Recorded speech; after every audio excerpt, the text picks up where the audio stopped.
రామచంద్రాపురంలో ముఖ్యమంత్రి చంద్రబాబు నాయుడు జన్మదినోత్సవ వేడుకలు ఘనంగా నిర్వహించారు. ఈ సందర్భంగా కోటిపల్లి శ్రీ ఛాయా సోమేశ్వర స్వామి ఆలయంలో తెలుగుదేశం పార్టీ సీనియర్ నేత పప్పుల మసేను వెంకన్న, రేవు శ్రీను ఆధ్వర్యంలో చంద్రబాబు పేరిట మహామృత్యుంజయ హోమం నిర్వహించారు.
జాతీయ అధ్యక్షులు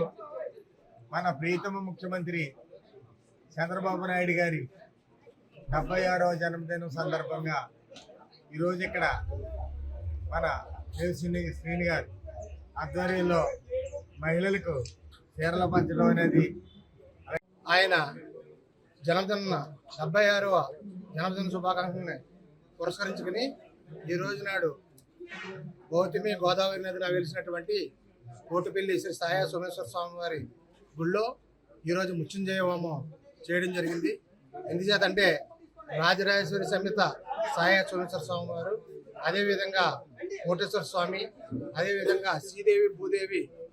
సమేత సిద్ధి జనార్దన స్వామి, అదేవిధంగా మా గ్రామ దేవత అయినటువంటి ముత్యాలమ్మ దేవత వారు కూడా అందరు ఆశీస్సులతోటి ఆయన మృత్యుంజయుడిగా నిండు నూరేళ్లు చల్లగా ఉండాలని చెప్పేసి, ఆయన ఎప్పుడు ఆయురారోగ్యాలతో ఉండాలని చెప్పేసి మన ఆంధ్ర రాష్ట్రాన్ని రాష్ట్ర విభజన జరిగిన తర్వాత మన రాష్ట్రానికి ఒక రాష్ట్ర ఏదైనా రాజధాని అనేటువంటిది లేని సమక్షంలో 2014లో రాష్ట్ర ముఖ్యమంత్రిగా